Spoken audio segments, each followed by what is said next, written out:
Nikoli ni prepozno za nov začetek. To je v nekem trenutku odkril tudi nekdanji tiskar, ki je po 2 desetletjih doumel, da njegov pravi poklic leži drugje, v naravi. Kot samouk z izjemnim občutkom za prostor in rastline se je predal oblikovanju vrtov. Njegov vrt smo že raziskovali v prvi letošnji oddaji. Tokrat pa ga bomo uzrli še nekoliko podrobneje in tudi iz ptičje perspektive.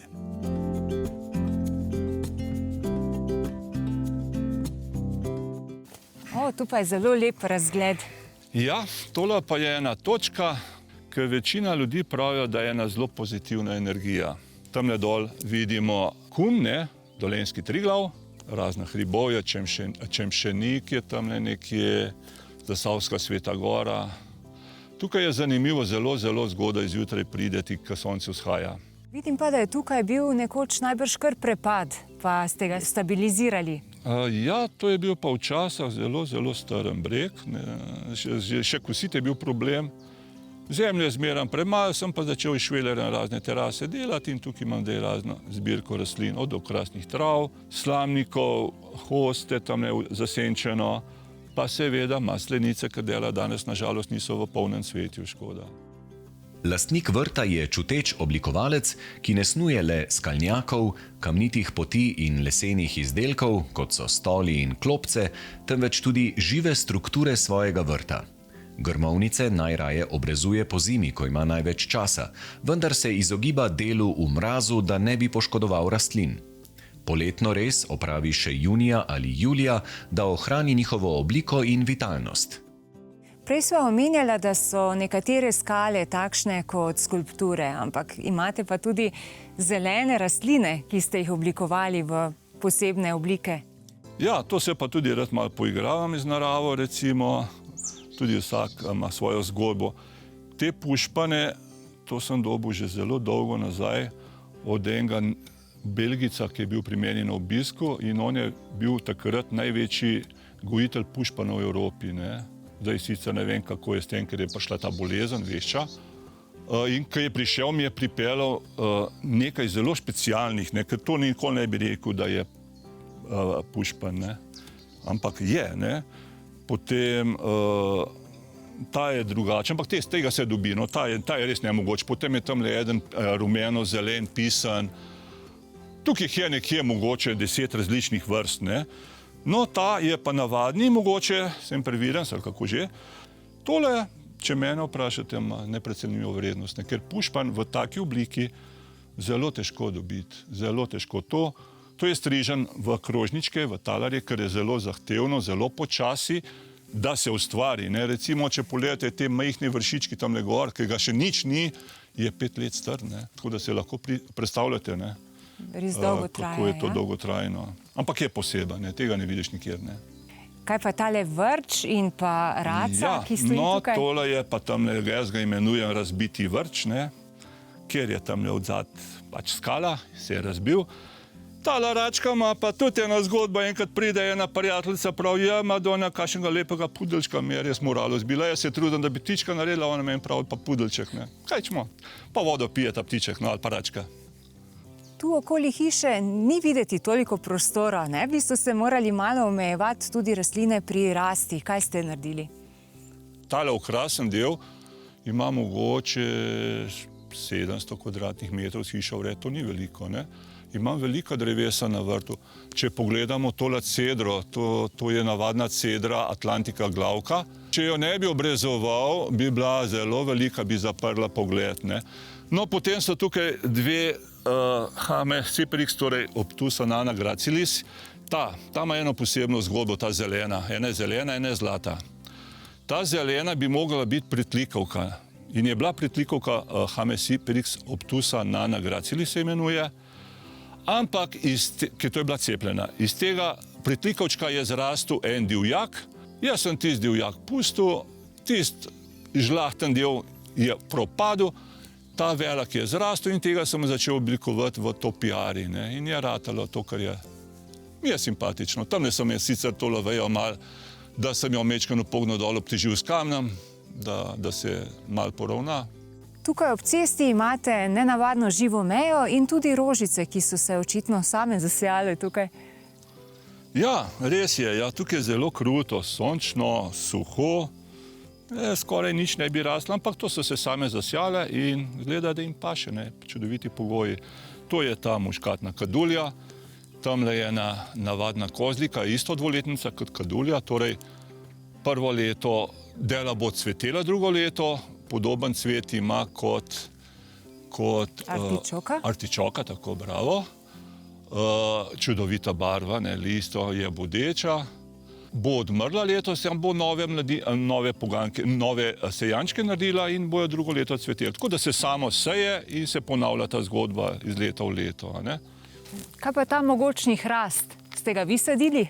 Ok, pa to je pa prvotni prebivalec. Tukaj je bil gost včasih tega, ko sem kupil to parcelo, sem kmetu naročil, da ta hrast obstane. Ne? In hvala Bogu, ta je res ena mogočna zadeva. Nekoč je tudi že strela v njega udarila, ker če mogoče njega ne bi bilo, bi v hišo udarilo. Je bila pa ena posebna strela, ker ni naredila nobeno škodo, samo levo, desno od njega pri zemlji je luknjo naredila, 2 luknje na levi in na desni strani, iskale razmetal, to je bila edina škoda. Posebnost vašega vrta se mi zdi, da je tudi ta, da nimate ograje, niti na terasi, ne, pač pa ste tu uporabili lončene posode. Ja, res je, ja. Kot vidite, so vsaka drugačne oblike, velikosti, v njih so zasajene več ali manj trajne rastline, ne. Tudi nekatere zimzelene, da je tudi pozimi lepo, posebna, poglejte to lepoto, ta Hoknekloa macro aureola, visi dol. Potem je tukaj ena posoda, kjer je voda noter, seveda so noter tudi ribice, pa in papirus je posajen. Pa ste sprva že razmišljali, da bi kakšno ograjo tu zasnovali, ko ste gradili hišo, ali kak je bil plan? Ja, veste, kako na štartu seveda vsi klasično ograjo, ne. Potem sem rekel, jaz lih nisem za te stvari, sem nekako v to idejo šel in sem to ustvaril. Potem so prišli določeni ljudje, so rekli, Miha, ti si pa bogat, takale lonce kupuješ, ker niso poceni. Ampak, če greš pa delati eno razfre ograjo, bo pa isto prišlo, samo ne bo tako lepo, pa tako posebno. Potem posebnost te terase je tudi ta lamiza, ker ima en zelo zanimiv prt, ker ga nima lih vsak. Ja, kdo ga je skvačkal? Ja, to je pa mati narava, ne. Zdaj mrzdo bi rekel, da sem zanikaran, jaz pa pravim, da dober je, da je poseben. Na Mihovem vrtu ni veliko polžev, saj mu pri varovanju rastlin pomagajo martinčki, močeradi, ježi in žabe. Te se razvijajo iz paglavcev, ki bivajo v posebnem ribniku na koncu nasada. Tudi ptice so redne gostje zelenega ambienta. Ptički naj bi bili zelo koristni, ne, saj so, ne, za uničujo razne škodljivce, ličinke pa tako naprej. A nobeden ni nikoli omenil, kako ti on vrt gnoji.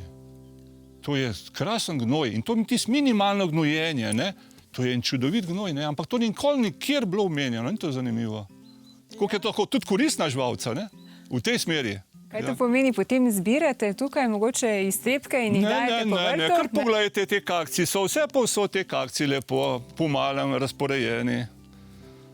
Je pa tako, jaz jih tudi polet futram, tam imam loj, ker visi, tukaj imam to, ker te siničke več ali manj mladičke futrajo iz ličinkam, ne, ker ne jejo semena, one pa pridejo vse shirane v hišco in jejo seme, ne, in potem tudi mladičke učijo, kako se je, ne.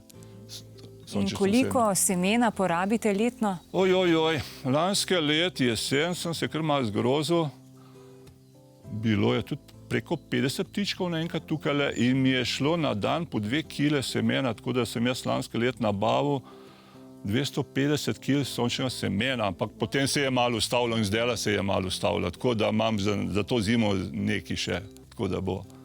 So pa moji ljubljenčki in dejansko tukaj imam eno sosedo, kjer je tudi usekane na ptičke, kot jaz, in ona je začela malo evidenco voditi, ne, in to aplikacijo od ptičkov ima Merlin in je v tem okolju zaznala preko 50 vrst ptičkov, torej zvokovno in videla, ne. Tudi kobilarja med drugim, ker je zelo redek pa lep ptič, ne. Ja, na vrtu imam tudi kar precej teh valilnic, mogoče še sam, ne vem, 15-20, vse povsod razporejene. Mislim pa, da ne marajo, da eno pravilo obstaja, da te valilnice ne sme ena v drugo gledati, ne, da to si ne marajo ptičke, ne vem zakaj, tak občutek imam. Ne. Tako da jih moraš bolj razmetati vse povsod. Ne, in jih Pa imam malo res. skrit? Ja, pa merkati zaradi kune ne moraš nastaviti, tako da kuna ne pride lih preveč zraven. Tudi hotel za žuželke ste umestili na vrt. Ja, imam tam le enega manjšega, pa tukaj enega manjšega, sicer mi detelj vleče ven v to slamo, pa to mi malo nagaja, ampak to je življenje. V načrtu imam enega večjega hotela za njih narediti, ampak to je še v načrtu. Aha, ko smo lih tukaj, ne? Tala del je pa en od redkih na vrtu, kjer je še nedokončana zgodba. Ne? Tukaj bo ena prav posebna, ne velika, ampak zelo, zelo posebna scena. Tako da to pa potom. Torej nas vabite, da pridemo znova čez kakšnih 8 let pogledati, kako in kaj. Če bomo še živi mogoče. No. Ja.